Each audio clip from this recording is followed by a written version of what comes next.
Hi guys, thanks so much for joining me for today's craft along. We're going to be doing something that is definitely beginner friendly, and that's creating these beautiful paper cut style cards. So let's jump in.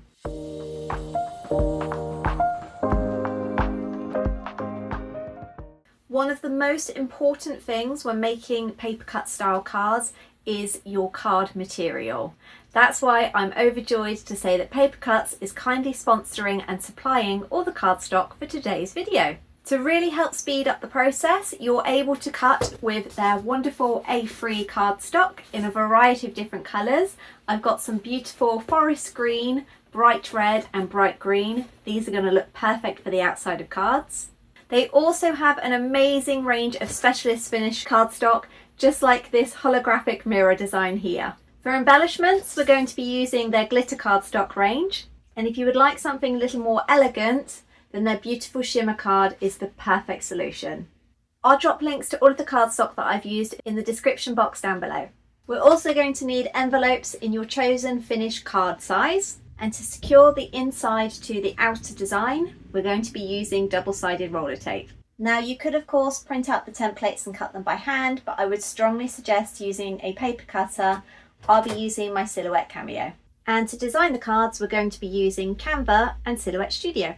We're going to start in Silhouette Studio, and I'm making a square that is as big as I want the front of the card to be, which is approximately 148 millimeters.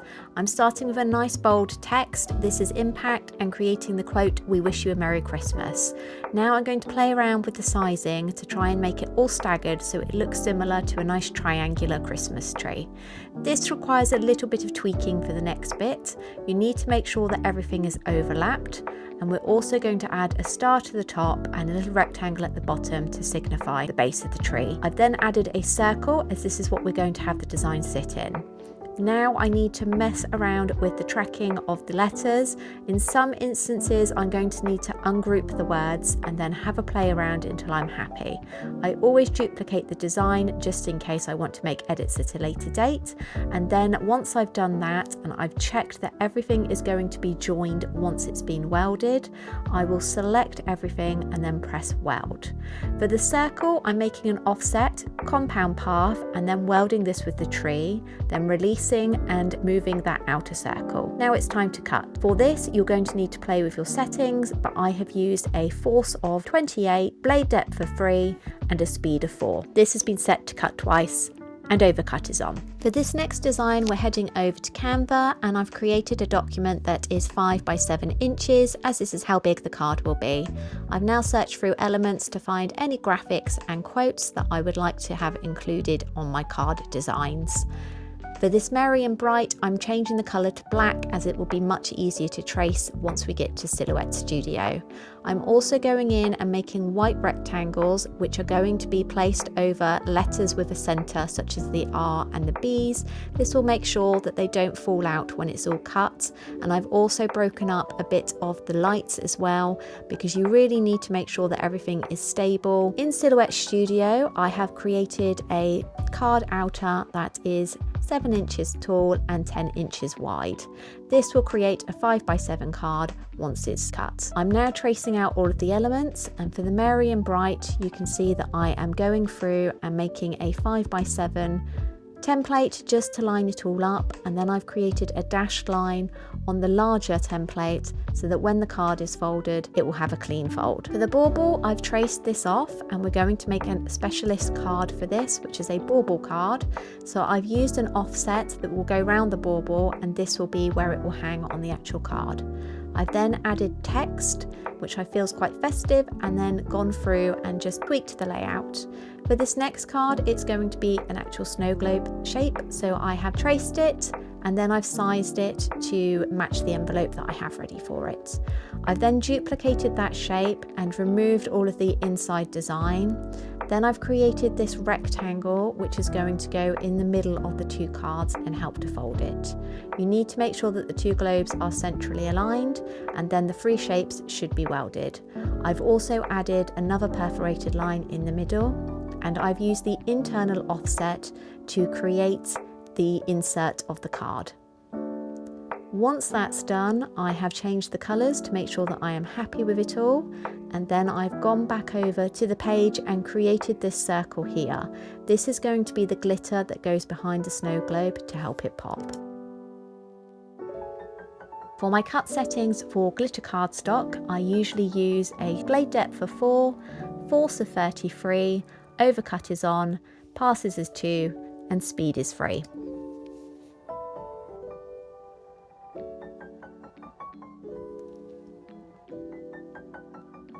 Going back to the bauble card, I have added a circle above the actual bauble cutout. This is going to be where the string is placed, and I've now duplicated the bauble shape and moved the design off of it, as this will be cut out separately. I've now added little rectangles similar to how we did in Canva to make sure that the inside of letters are going to not cut out, and instead we're going to ungroup them, place the rectangles, and then use subtract to make sure that this cuts out the letters, but make sure that they will stay intact once the cutting machine has finished cutting. Then I play around with the layout until I'm happy. For the Merry and Bright, I've actually moved it onto a square card, and I've used the internal offset trick again to create the insert, adding the perforated line ready for folding once it's cut. You will need to play around with your cut settings, but start with the ones that I gave earlier for the glitter cardstock and then go from there. You can always use the test cut settings on your Silhouette Cameo and just tweak with them on some scrap pieces until you're happy. So now we've got all of the components cut out. Each card has got a body, element, and then insert. It's time to start assembling all of these, and I'm going to be using a combination of my foam spacer double-sided tape and just my standard double-sided tape. The foam tape is going to help raise up some elements to make them stand out.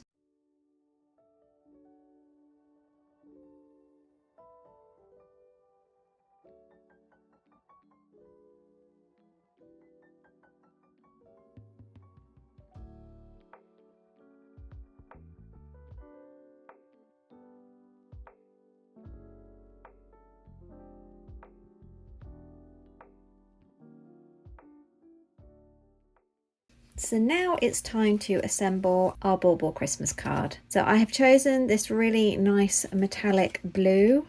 It's lapis lazuli. I'll drop the link down below, and that goes with the mirror holographic silver. So I'm going to just stick these on with standard double-sided. I did consider raising them off, but I don't think it's going to look as good because it's so tiny you'd be able to see the foam. I'm just adding a few spots here of this double-sided.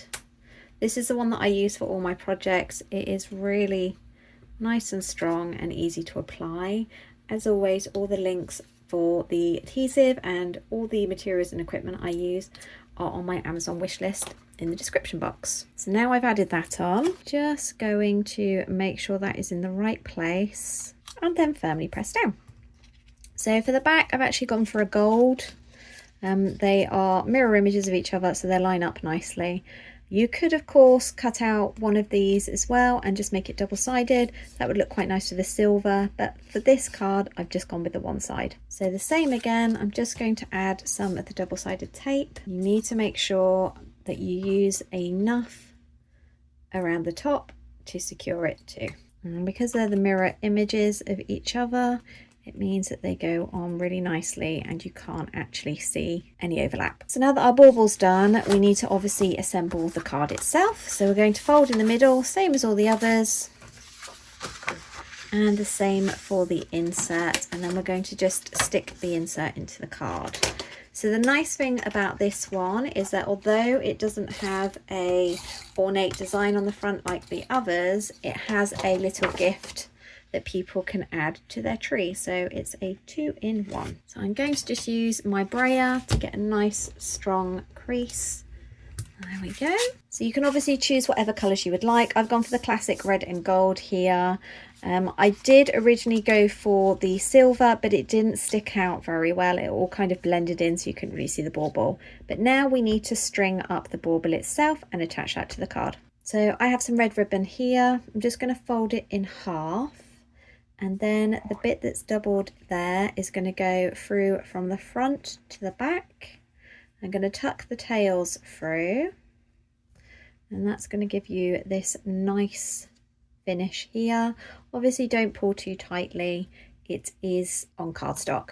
And then we're going to just tie a simple knot at the top. You don't want it too long because it's supposed to be going onto a Christmas tree. And now we're going to thread this through the hole in the card, ready to present. Okay, so working from the back, it's a little bit easier. You can make sure that it's in the middle where you would like it. And then we are going to secure with some washi tape here and here as well, just to make sure it's really secure. The good thing about washi tape is that when it's peeled off, it's not going to wreck the card either. So there we go. Obviously that's quite cute there, and it's just a nice little added bonus. It can go on the Christmas tree as well. These also make wonderful gift tags. If you're not making cards, you can also copy this method to create a gift tag too. So just by using the simple tools in Silhouette Studio, you can use text to create some really cute Christmas cards. This one is actually one of the first ever designs that I created way back in 2012 when I first got my Silhouette Cameo. I really love the green holographic here, and then pairing it with the pink gives it quite a modern edge. Christmas is definitely all about the sparkles, so this one is sure to be a hit. You don't have to stick to the traditional square or rectangle cards. As you saw me create this in Silhouette Studio, it's easy to do as long as you make sure you anchor the two sides and mirror the images so that they fold equally in the middle. I've gone for this lovely lapis lazuli blue and then this glittery white underneath to signify the snow. It looks really cute, and I love a snow globe at Christmas. Although this colour combination on the outside of the card isn't my favourite, I really like how the metallic gold sits against the bold red of the inside. And who doesn't love to have a little extra with their Christmas card? This little bauble here is perfect for hanging on the Christmas tree after the card's been given, and it's something that can be reused year on year. Now, my most favourite design is probably one of the most simple, and that was the merry and bright typography that we took from Canva. And then obviously you saw me edit it in Silhouette Studio so that it stands up to being made into a paper cut card. As you can see, red and pink is one of my favourite combos. It's a more modern take on a classic red design, and I've used the shard holographic mirror card behind. Having that as sturdy as it is allows the card to stand up much better, and then I've paired it with a white insert just to ensure that you can write your message on there cleanly. So with all the bold, bright, beautiful colours and specialist finishes that Paper Cutz holds, you are sure to create a winning combo for your Christmas cards this year. I'm going to drop links to all of the colourways that I've used in the description box down below. Definitely check out Paper Cutz, and you'll be able to find some envelopes on there too to match your wonderful designs. I really hope you've enjoyed this video today. It was a more beginner-friendly tutorial. I know and remember how overwhelming it can be when you first get your machine and you want to create something beautiful but you don't quite know where to start. Hopefully this has given you a step-by-step guide to achieving that. If you prefer to have the written version, then you can hop over to my blog. The link will be in the description box down below. I'd like to say a great big thank you to Paper Cutz for sponsoring today's video. Without their wonderful cardstock, today's creations definitely wouldn't have been possible. And a great big thank you to you, my audience, for watching. I see you all out there liking, commenting, sharing, and it really does mean the world to me. Thank you so much for helping me build a crafting community here on YouTube. If you have any suggestions on future videos you'd like to see, just drop them down in the comment box down below and I'll be sure to get back to you. With that said, I hope you all have a great weekend, and I will see you next Friday. Bye!